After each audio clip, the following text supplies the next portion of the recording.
Joshua aussi n'est pas loin d'être fait mal.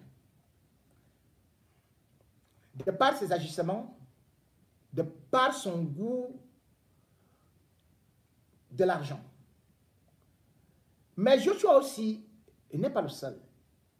Puisqu'à côté de lui, il y a aussi son ami qui nous a chanté des refrains qui pouvaient nous endormir, nous plonger dans des rêveries utopiques avec son mouvement 11 millions de citoyens. Cabral Libby, puisqu'il s'agit de lui, est malheureusement celui-là aussi qui se démarque depuis qu'il est député comme un chef de gang, ou plutôt un complice de ceux qui volent de l'argent, des escrocs de grands chemins. C'est à travers Cabral Libby que beaucoup de Camerounais ont pris confiance et se sont lancés dans une aventure au lendemain incertain avec l'espoir de gagner beaucoup d'argent en dormant. Lieb Limal, puisque Cabral Libby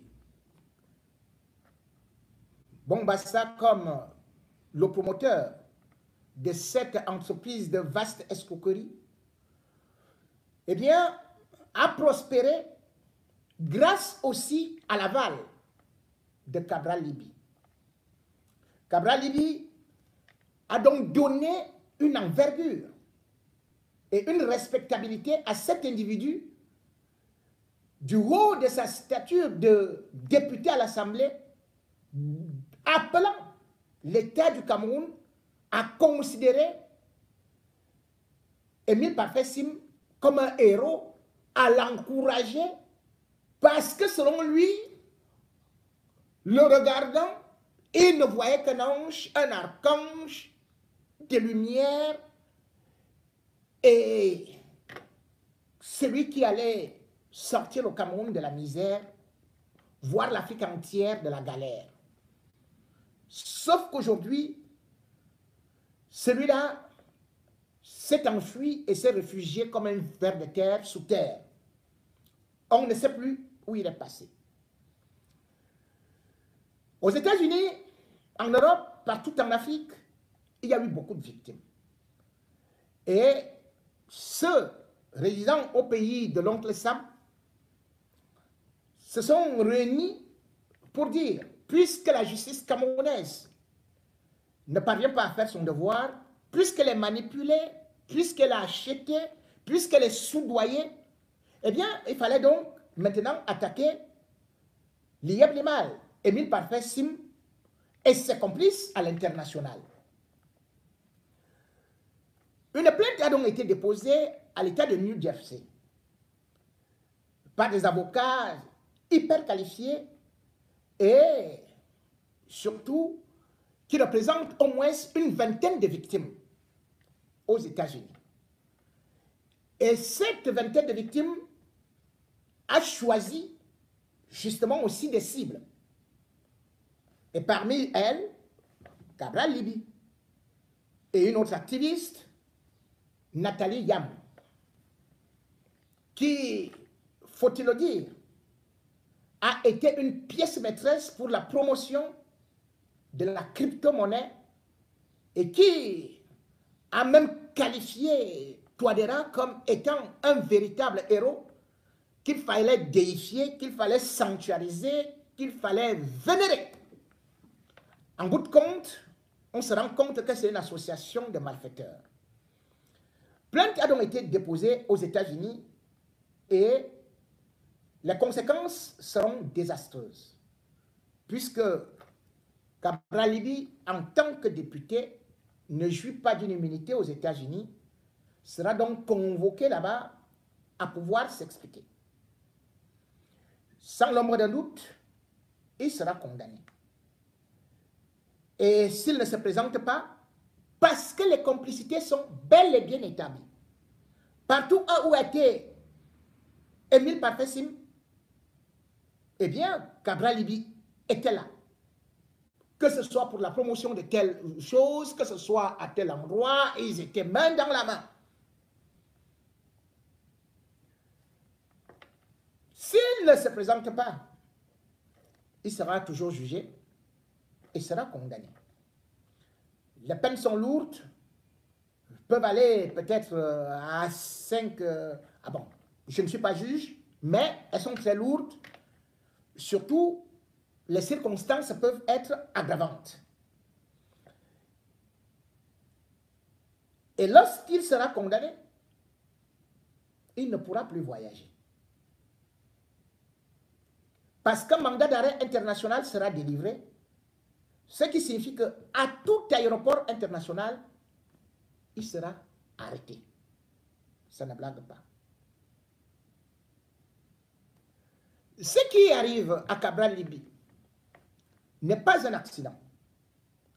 C'est juste ce que l'on appelle l'aboutissement d'un garçon qui aime la facilité, qui aime de l'argent, et qui n'a jamais été clair dans sa vie, et qui s'est souvent retrouvé dans des escroqueries, y compris politiques.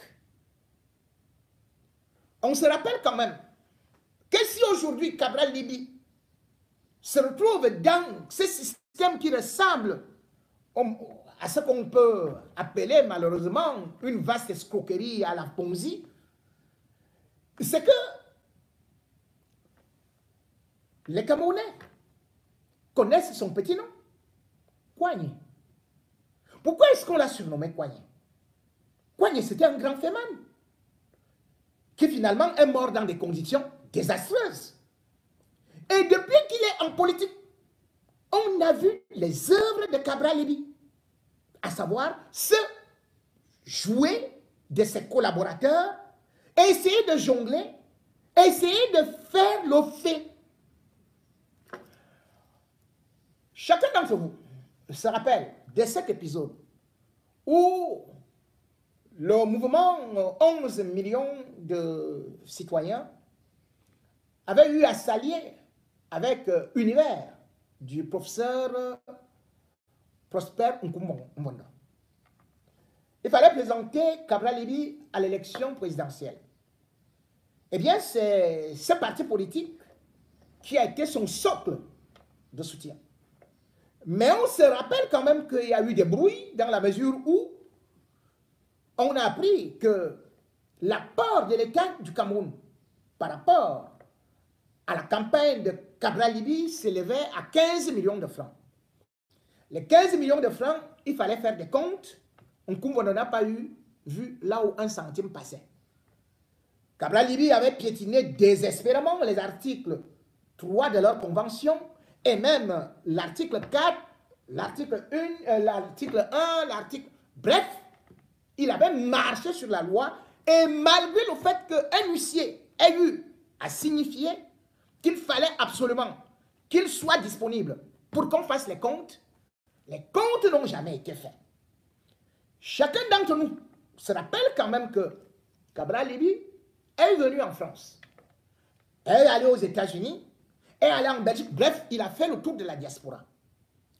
Et le Cameroun avait espoir en lui, la diaspora avait espoir en lui, parce qu'on voyait un jeune. Selon les derniers rapports, les estimations de Nkumbondo, au moins 100 millions de francs ont été collectés pour venir au soutien de Cabral Libye. Depuis que l'élection est finie en 2018, l'honnêteté intellectuelle, même morale tout simplement, aurait imposé à Cabral Libye de venir dans la diaspora rendre compte aux bienfaiteurs, aux donateurs, de ce qu'il a fait de leur argent. Ou bien de faire un bilan clairement établi avec le professeur Nkumbondo.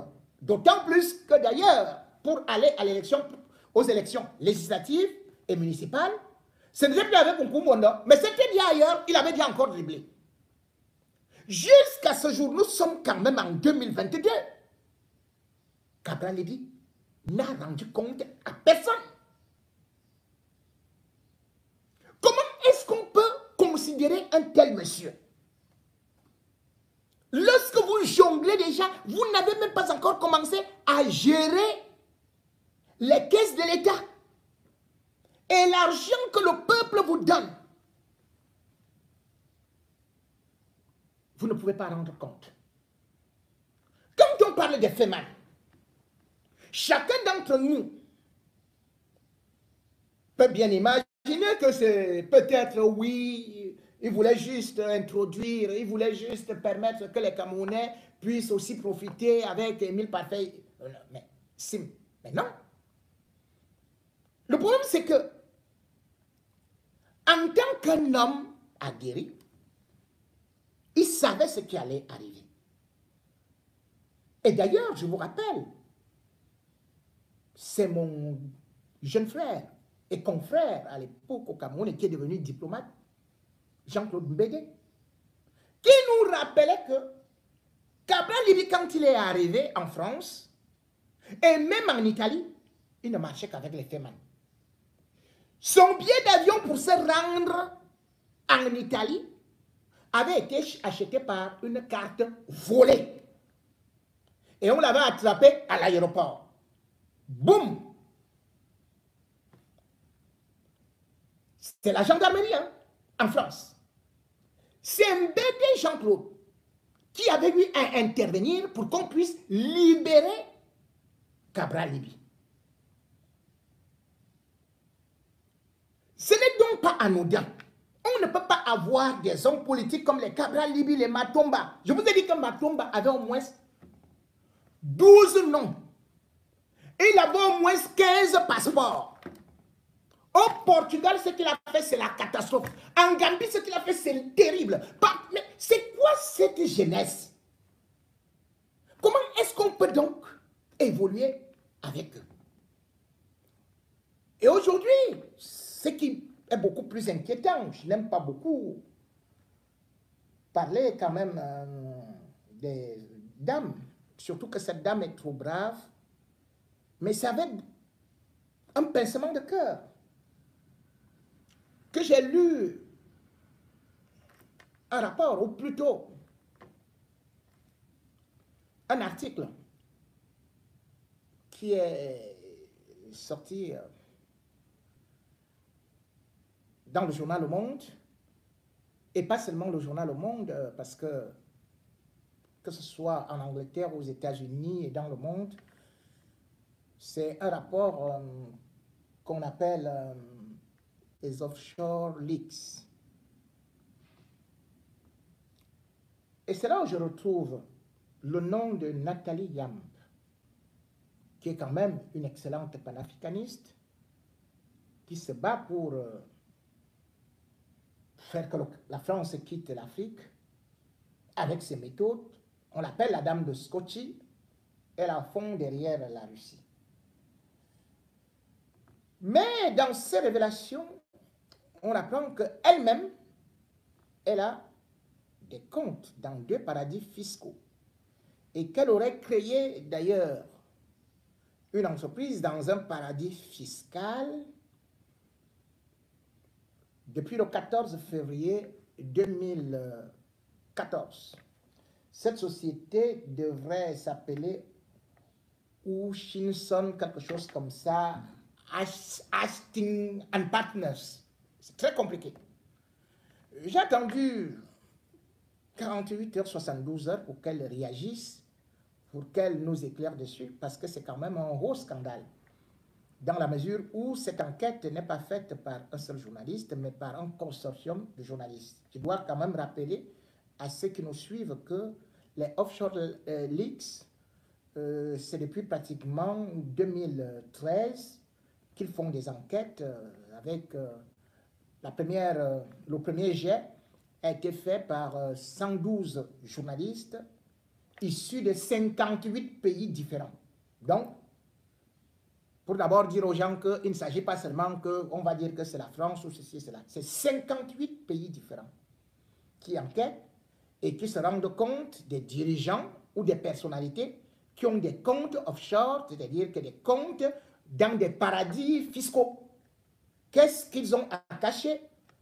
Bien sûr que lorsqu'on est une personnalité, et surtout lorsque on milite pour l'exemplarité, on doit quand même s'expliquer parce que c'est vrai qu'au Canada, on découvre qu'il y a au moins 450 personnalités qui sont citées dans cette histoire-là. On se rend quand même compte que, ne serait-ce que dans ces paradis fiscaux-là, selon ce qui est estimé, c'est au moins le PIB du Japon, plus celui des États-Unis, qui se retrouvent là-bas. Dans ces paradis fiscaux-là, c'est un véritable scandale et nous appelons donc bien évidemment à ce que les intéressés ou bien intéressés puissent également s'expliquer, enlever cet affront, parce que c'est quand même quelque chose, tout comme nous appelons Cabral Libye à vouloir présenter au moins des excuses et à demander à Émile Parfait Sim, son ami, de se présenter devant la justice camerounaise. Parce que ce qui s'est passé est très grave. Ceux qui ont encouragé cela, qu'ils sachent qu'ils sont des criminels économiques. Que vous soyez panafricanistes, intellectuels, vous êtes des criminels économiques. On a vu, tout un chacun d'entre nous était au courant de ce qui s'est passé avec Bernard Madoff. Bernard Madoff a créé une vaste opération d'escroquerie dans les années 2009. Et puis, il a escroqué 65 milliards de dollars. Comment un type comme celui-là a été condamné, je crois, le 21 avril 2021. Ah non, c'est le 21 avril 2021, Clément. Quelqu'un qui a été condamné à 150 ans de prison. Ça passait dans toutes les télés du monde entier. Pour montrer comment est-ce que les escroqueries se font. Comment on peut m'expliquer que les intellectuels africains viennent s'asseoir, tout comme ils continuent à encourager Touadéra, qui leur parle de crypto-monnaie, au lieu de leur dire que les gars, attention, Touadéra c'est un bandit, Touadéra c'est un escroc, Touadéra est en train de faire dans le blanchiment d'argent. Les intellectuels vont s'asseoir. Ils encouragent Touadéra. Ils encouragent Émile Parfait Sim à escroquer des Africains dans le monde entier. Et ils se disent qu'ils ne seront pas condamnés. Même le frère de Bernard Madoff a été condamné. Et vous savez, les victimes en avaient tellement ras-le-bol que finalement, même sa sœur et son mari ont été assassinés. On les a trouvés. Les gens sont partis. Ils ont tiré, pum pum. Parce que vous ne pouvez pas prendre autant d'argent aux pauvres. Gruger des gens. Donner de faux espoirs. Des gens qui avaient des réunions. Des gens qui sont partis s'endetter dans des banques. Des gens qui ont hypothéqué leur maison. Qui ont mis la vie de leurs enfants en danger. Mais sortons moins par honnêteté, dire au peuple africain que cette histoire-là, peut-être nous nous sommes trompés. Parce que ce que Émile Parfait Sim, s'il était sûr de lui, est-ce qu'il serait actuellement réfugié? S'il était sûr de lui, comment est-ce que la COBAC, le FMI, la Banque mondiale vous disent que l'histoire, ce n'est pas bien? Mais vous asseyez chez vous, vous dites que vous êtes des panafricanistes. Vous avez fabriqué l'argent où? Vous avez une banque où? Mais vous alimentez le système Ponzi. Mais ce n'est pas possible. Cabral Libye est un bandit. On doit enlever son immunité. Ce n'est pas possible. Je dis bien que même le frère seulement de Bernard Madoff, parce que Bernard Madoff est mort en prison en Caroline du Nord. Il a a écopé de 150 ans. Son frère, qui a même écopé de 10 ans, on lui a dit, maintenant, tu restes chez toi, mais en résidence surveillée. Et combien de fois, vous qui avez été des agents, des intellectuels, des grandes gueules, vous avez soutenu cela. Aujourd'hui, les gens disent que je ne peux plus encaisser mon argent. Mais ressortez pour dire que, ou bien vous leur donnez leur argent, pas qu'on entende que vos noms se retrouvent dans des paradis fiscaux. C'est ça qui dit que c'est très grave. Quand j'entends que le nom d'un activiste se retrouve dans un paradis fiscal, qu'il a des comptes là-bas, mais je suis inquiet. Je suis inquiet. Je suis très inquiet. Lorsque j'apprends qu'un député se fait arrêter partout ou se fait accompagner seulement de FEMAN, et que c'est lui-là qui vient dire qu'il faut voter des lois, et celui-là qui vient dire, wow, là nous sommes là, vraiment, il faut juger les ministres, il faut faire ceci. Mais attendez, ils ne sont pas exemplaires. C'est de ça qu'il s'agit.